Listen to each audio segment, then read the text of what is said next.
Hello अस्सलाम वालेकुम guys, कैसे हैं आप सब। Welcome to my channel.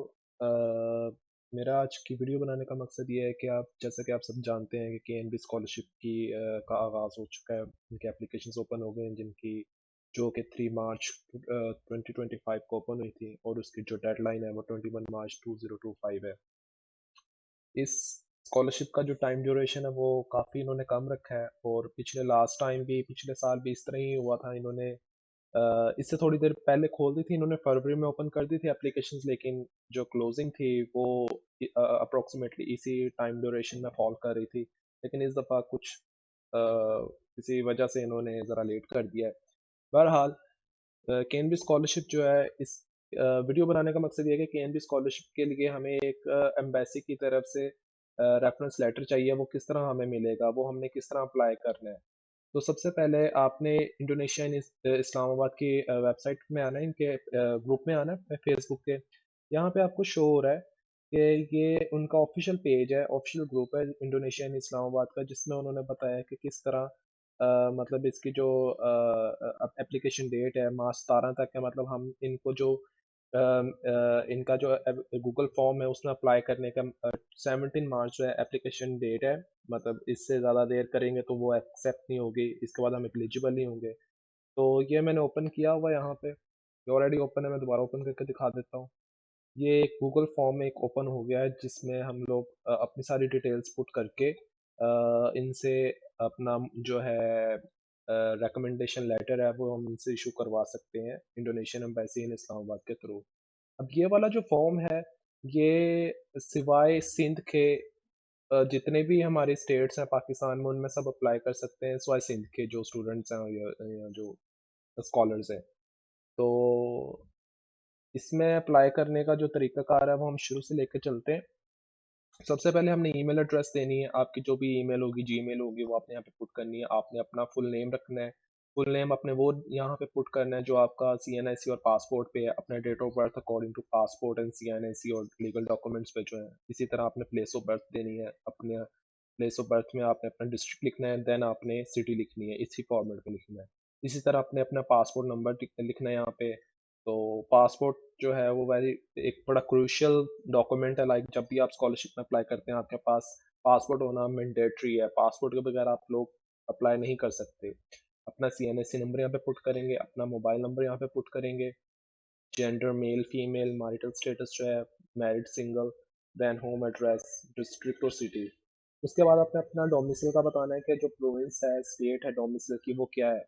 तो जैसा कि मैं एग्जांपल देता हूँ, मैं खुद पंजाब से, तो मैं यहाँ पे पंजाब को टिक करूँगा, इसको रेड मार्क करूँगा। उसके बाद ऑक्यूपेशन, ऑक्यूपेशन में आपने बताना है कि आप गवर्नमेंट ऑफिशियल एम्प्लॉय हैं या लेक्चरर हैं या टीचर हैं या अदर। उसके बाद अगर अदर हैं तो फिर आपने यहाँ पे बताना है कि क्या अदर में, लाइक अगर आप स्टूडेंट हो तो यहाँ पे आप पुट कर देंगे स्टूडेंट। इसके बाद योर प्रेफर्ड स्कॉलरशिप प्रोग्राम, यहाँ पे आप मास्टर्स करेंगे अगर आप मास्टर्स के लिए अप्लाई कर रहे हैं, अगर आप बैचलर्स के लिए अप्लाई कर रहे हैं तो then go for bachelors. If you are seeking for a doctoral PhD, then यहाँ पे आप उसको चेकआउट करेंगे। इसके बाद ये एक इन्होंने जी डिक्लेरेशन लेटर दिया है। ये सिर्फ इन्होंने इस दफ़ा किया है, पिछली दफ़ा और पिछले से पहले टाइम में ये ऐसा नहीं करते थे। इन्होंने यहाँ पे डिक्लेरेशन लेटर दिया है, इसको मैं ओपन करके दिखाता हूँ। इसका मकसद ये है कि ये डिक्लेरेशन लेटर आपसे साइन करवाते हैं, ये देखें, जिसमें उन्होंने टेम्पलेट दे दिया है। इसमें उन्होंने 3 तरह की कंडीशंस लानी है। एक मैरिज रिस्ट्रिक्शन है, इसमें आप इस चीज़ की लाइक रिस्ट्रिक्शन आप पे लगती है कि I understand that I am not permitted to enter into any type of marriage during my scholarship period। मतलब आप किसी तरह के भी ये शादी और रिलेशनशिप वाले झमेले में नहीं पड़ेंगे ड्यूरिंग स्कॉलरशिप पीरियड। ऑलराइट। उसके बाद उन्होंने बताया कि वर्क एंड बिजनेस प्रोहिबिशन, ठीक है, मतलब कि I acknowledge that I am strictly prohibited from engaging in any form of employment और business activities while residing in Indonesia on a student visa. ठीक है, मतलब आप किसी भी तरह के एम्प्लॉयमेंट और बिजनेस एक्टिविटी में इंडल्ज नहीं होंगे स्टूडेंट वीज़ा के दौरान इंडोनेशिया में। और immigration compliance, I agree to abide my all the Indonesian immigration law and regulations. ठीक है, मतलब ये आपने इन तीनों को आपने गो थ्रू कर लेना है। और यहाँ पे अपने अपना नेम, यहाँ पे सन डॉटर वाइफ ऑफ, ठीक है, bearing C N S C, यहाँ पे सी एन एस सी देना है, एंड रेजिडेंट ऑफ यहाँ पे अपना एड्रेस दे देना है। उसके बाद यहाँ पे प्लेस, आपके प्लेस मतलब जो भी according to your passport and CNIC, अपने यहाँ पे डेट दे देनी है, आपने अपना सिग्नेचर कर देनी है और यहाँ पे डेट दे देनी है। और ये जो है आपने डिक्लेरेशन फॉर्म आप कोशिश कीजिएगा 100, 50, 200, 300 या कोई भी जो एक स्टैम्प पेपर होता है उसके ऊपर आप इसका जो टेम्पलेट है प्रिंट आउट निकलवा के देन इसको डाटा फिल कीजिएगा, या कंप्यूटराइज इसको डाटा फिल करके भी, मतलब आप सॉफ्ट डाटा फिल करके इसको बाद में करवा सकते हैं या फिर हैंड रिटन भी कर सकते हैं, वो कोई मसला नहीं। उसके बाद इन्होंने हमें कहा है कि आपने यहाँ पे अपना CV देना है, ठीक है, CV अपलोड करना है। CV जो है वो PDF में होना चाहिए और 1 GB से ज़्यादा का डाटा नहीं होना चाहिए, मतलब CV का जो साइज़ है वो 1 GB से ऊपर का नहीं होना। नॉर्मली ये CV जो है वो 1 GB से ऊपर नहीं होता। बस आप ये बात याद रखें कि जो CV है वो आपने यूरोपास फॉर्मेट में रखना है। उसके बाद यहाँ पे उन्होंने बताया कि अपना HSSC रिजल्ट विद मार्कशीट, मतलब आपने अपनी इंटर की, मतलब FSC की इंटर की जो मार्कशीट है और सर्टिफिकेट है, डिग्री है, वो आपने अपलोड करनी है। आपके जो मार्क्स हैं वो कम से कम 80% होने चाहिए। बैचलर्स, मास्टर्स की डिग्री, सर्टिफिकेट और ट्रांसक्रिप्ट, ठीक है। उसके बाद अगर आप बैचलर्स के, मतलब आपके पास डिग्री ऑलरेडी है तो आप वो अपलोड करें, मास्टर्स की डिग्री अपलोड करें सर्टिफिकेट और ट्रांसक्रिप्ट के साथ, और आपकी जो CGP है वो 3.00 से कम नहीं होनी चाहिए। और ये सारे डॉक्यूमेंट्स जो है HEC एंड मोफा से, मिनिस्ट्री ऑफ फॉरेन अफेयर्स से अटैच्ड होने चाहिए।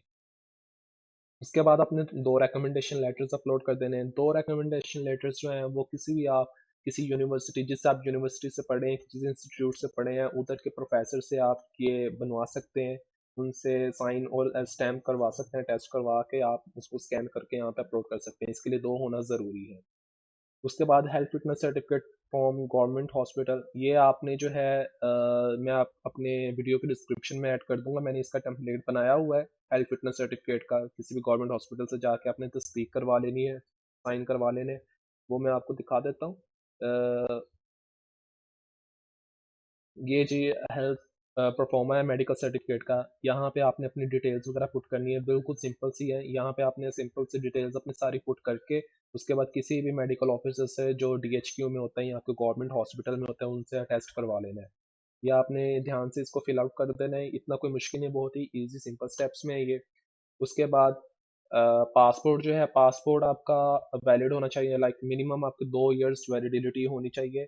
और ये जो पासपोर्ट है इसको भी स्कैन करके PDF में अपलोड करना है। इसके अलावा आपके CNIC है, टोफेल आइल्स सर्टिफिकेट है। टोफेल आइल्स सर्टिफिकेट जो है ये आपका लाइक एक प्रॉपर सर्टिफिकेट होना चाहिए, मतलब एक्सपायर्ड नहीं होना चाहिए।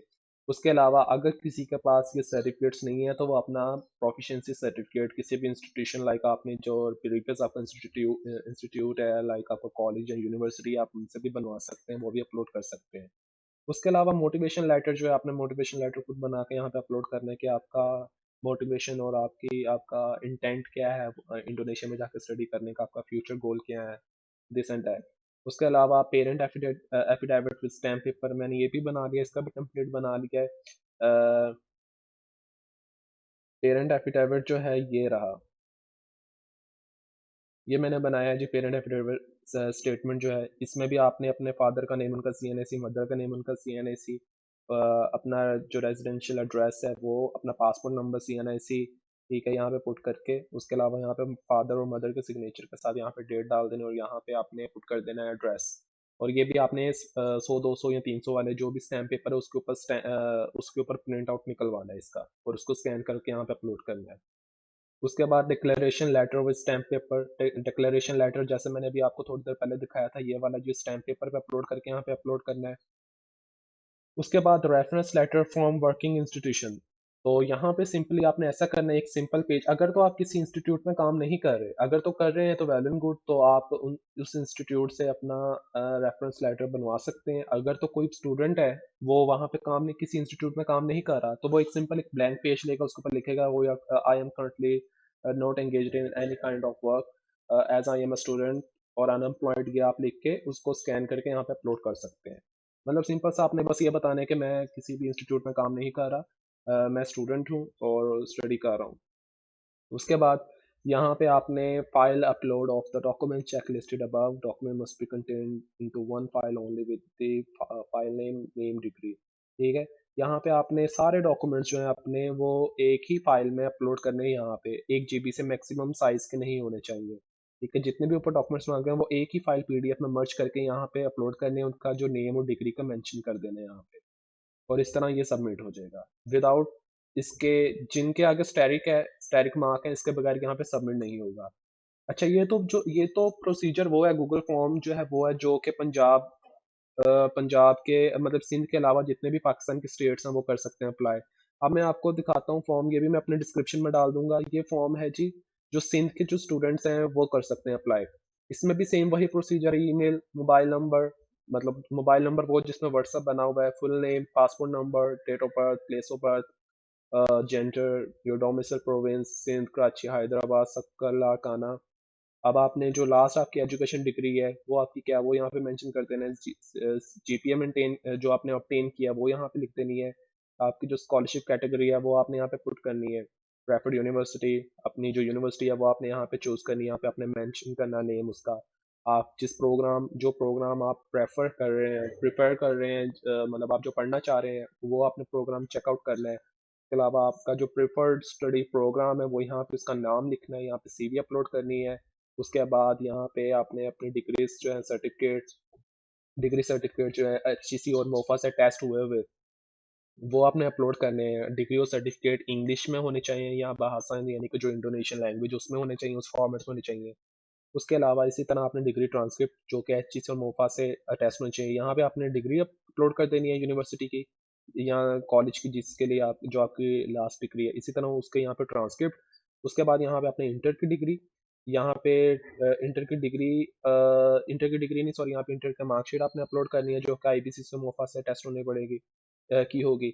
उसके अलावा 2 रिकमेंडेशन लेटर्स यहाँ पे आपने अपलोड करने हैं, ठीक है, जो कि 2025 में इशू हुए होंगे, जिसके ऊपर कॉन्टैक्ट नंबर भी मेंशन हो, मतलब कि इसी साल के। उसी तरह आपने यहाँ पे अपलोड करने हैं scan of passport, passport scan करके आपने यहाँ पे अपलोड करना है। फ्रंट पहले 4 पेज होते हैं आई गेस, ठीक है, जिसकी 2 ईयर्स के वैलिडिटी अभी भी सेफ हो। उसके अलावा यहाँ पे आपने स्कैन करके अपना CNIC अपलोड करना है। उसके अलावा यहाँ पे आपने IELTS का सर्टिफिकेट जो है, प्रोफिशिएंसी सर्टिफिकेट, किसी भी यूनिवर्सिटी का IELTS है तो वो वेल एंड गुड है, वो ज़्यादा अच्छा आपकी जो एप्लीकेशन अकाउंट होगी। तो 2024 में जिसने किया है उसके लिए वेल एंड गुड, नहीं तो वो फिर प्रोफिशिएंसी सर्टिफिकेट लगा सकता है जो यूनिवर्सिटी अदारों से पढ़े। उसके बाद यहाँ पे आपने हेल्थ सर्टिफिकेट अपलोड करना है, जैसा कि मैंने अभी आपको बताया है, परफॉर्मा ये वाला फिजिकल एग्जामिनेशन, ये आपने वहाँ पे अपलोड कर देना है, ठीक है। इसको फिल आउट करवा के मेडिकल ऑफिसर से अटैच करवा के। अच्छा, उसके बाद यहाँ पे मोटिवेशन लेटर आपने अपलोड करना है। उस यहाँ पे अपने पेरेंट्स एफिडेविट, यहाँ पे आपने रिकमेंडेशन लेटर अपलोड करना है KMB स्कॉलरशिप का, ठीक है, अगर तो आप एम्प्लॉय हैं तो। और ये जो है सिर्फ PhD वालों के लिए है कि आपने रिकमेंडेशन लेटर जो है वो अपलोड करना है किसी भी पोटेंशियल रिसर्च सुपरवाइजर का, मतलब किसी सुपरवाइजर से लेके, ये तो ये PhD वालों के लिए है। और ये भी PhD वालों के लिए सेक्शन है कि upload your dissertation proposal in English in भाषा, ठीक है, मतलब जिन्होंने रिसर्च की होती है, थीसिस लिखे होते हैं, तो डाइजर्टेशन प्रपोजल जो है वो यहाँ पे अपलोड करेंगे, देन ही यहाँ पे सबमिट होगी। उम्मीद है मेरी आपको ये वाली वीडियो पसंद आई होगी और सब कुछ समझ आ गई होगी कि क्या क्या प्रोसीजर है, किस तरह हम लोग रिकमेंडेशन लेटर ले सकते हैं। अच्छा, एक चीज़ मैं आपको इम्पोर्टेंट बता दूं कि ये जो गूगल फॉर्म्स हैं इनके मैं लिंक्स जो है अपने डिस्क्रिप्शन में दे दूंगा। ये 2-3 दिन के बाद ये उन्हीं कैंडिडेट्स को शॉर्टलिस्ट करेंगे जिनके डॉक्यूमेंट्स पूरे होंगे, एक्यूरेट होंगे, ऑथेंटिक होंगे। उसके बाद ये उनसे लाइक मीटिंग कंफर्म करेंगे और उनको रिकमेंडेशन इशू कर देंगे। तो थैंक यू सो मच, दुआओं में याद रखिएगा और मेरे वीडियो को लाइक, शेयर और सब्सक्राइब मेरे चैनल को कीजिएगा। Best of luck for your future. अल्लाह हाफिज़।